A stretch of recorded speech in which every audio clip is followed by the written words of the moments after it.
흔히 환자분들이 이제 생각하시는 잇몸 질환은 이제 두 가지 종류가 있는데요. 치은염과 치주염 두 가지가 있습니다.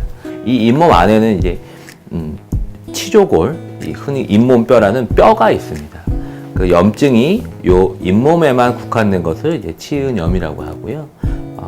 그 안쪽까지 이제 염증이 진행된 거, 뼈까지 염증이 진행된 거를 치주염이라고 합니다.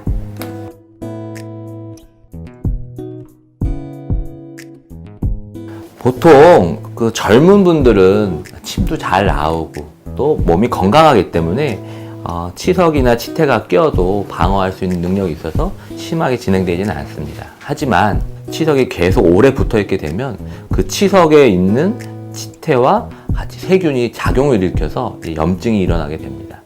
염증이 일어나면 그걸 처음엔 치은염이라고 하고요. 치은염 단계에서 스케일링을 하거나 치료를 해주면 이제 진행이 더 되지 않지만 치석이 붙어 있는 상태로 그냥 방치하게 되면 염증이 점점 진행됩니다.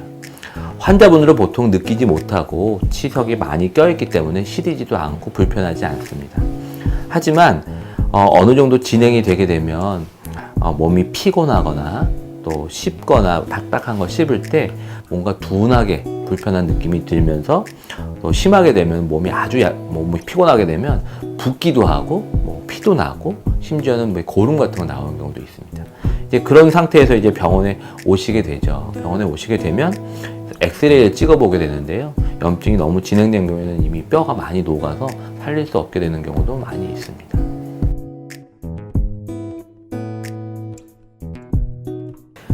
스케일링이란 것은 말 그대로 치아에 붙어있는 치석을 제거하는 행위, 정확히 말하면 치은, 잇몸 위쪽에 있는 치석을 제거하는 행위고요. 치아 안쪽에 깊숙이 있는 치석을 제거하는 것은 잇몸 치료의 영역으로 들어가게 되는 건데요. 보통 우리가 일반적으로 하는 치석 제거는 그 잇몸 위쪽에, 치아 쪽에 붙어있는 치석만을 제거하게 됩니다. 당연히 아래쪽에 치석이 남아있게 되면 염증은 남아있고 처음에는 좀 괜찮은 듯 하다가 계속 또 피가 나게 되는 거죠. 이럴 때는 더 깊은 잇몸 치료를 하는 게 좋습니다.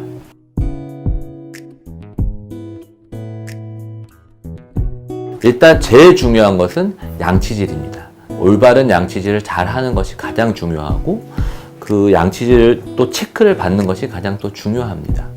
또 두 번째로는 당연히 치과에 와서 치과 치료를 정기적으로 받는 것이 좋습니다. 이 잇몸 치료는 거의 대부분 다 보험이 적용되기 때문에 환자분들이 내는 비용이 많지 않고 또 비용 대비 효과가 아주 좋은 그런 좋은 치료입니다. 또 1년에 한 번 또 국가에서 또 스케일링을 보조해 주기 때문에 그거를 꼭 활용하는 것이 좋고 두 번째로는 꼭 엑스레이를 찍어보는 것이 좋습니다.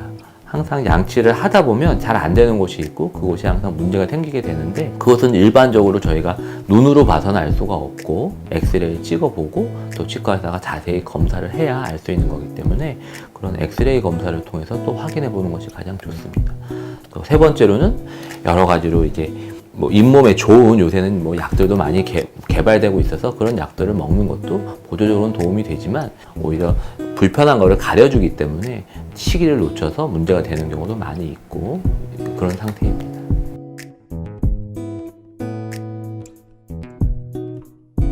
초기 증상으로 제일 환자분들이 많이 얘기하시는 것은 양치할 때 피가 난다. 양치할 때 피가 나는 것은 솔직히 말씀드리면 정상은 아닙니다. 피가 난다는 것은 그곳에 아주 작은 염증이라도 있다는 것이고 그럴 때는 이제 치과에 가서 검사를 받아보는 것이 좋습니다.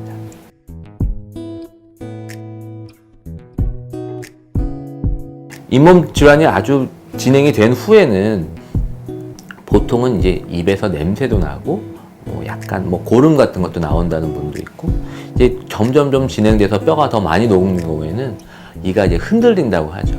이가 이제 흔들리는 상태에서 오시면 이미 늦었을 가능성이 높고 그럴 경우에는 사실은 발치할 확률이 훨씬 높은 증상이 되기 때문에 이가 흔들리는 증상에서 오시면 안 되고, 보통 몸이 피곤하면 좀 잇몸이 들뜬다라는 표현을 하시는데, 잇몸이 들뜨거나 좀 붓는 느낌이 나거나 힘들면은 바로 오셔서 치료를 하시는 게 좋습니다.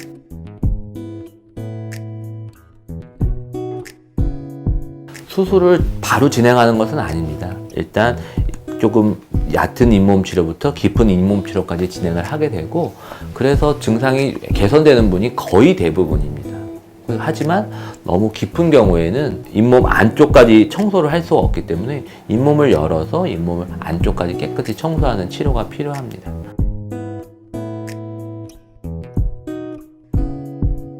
이제 잇몸 안에 포켓이 있으면 음식물이 당연히 끼는 것이고요. 그럴 때는 이제 하루에 뭐 3번 내지 4번 정도 양치를 하면서 그 안에 이제 빼는 게 이제 기본적인 거고, 염증이 가라앉으면 이제 끼는 것이 많이 줄어듭니다. 하지만 이런 구조적으로 이상이 있을 때는 잇몸을 절제하는 수술이나 아예 더 많이 잘라내서 잇몸이 좀 그 음식물이 덜 끼게 하는 방법을 하는 것이 최선이고, 오히려 더 구멍을 넓게 해주면은 끼질 않고 그냥 쑥쑥 빠져버리기 때문에 더 관리가 잘 되는 경우도 있어서, 그거는 그 담당 선생님하고 상의를 해서 치료하시면 될 것 같습니다.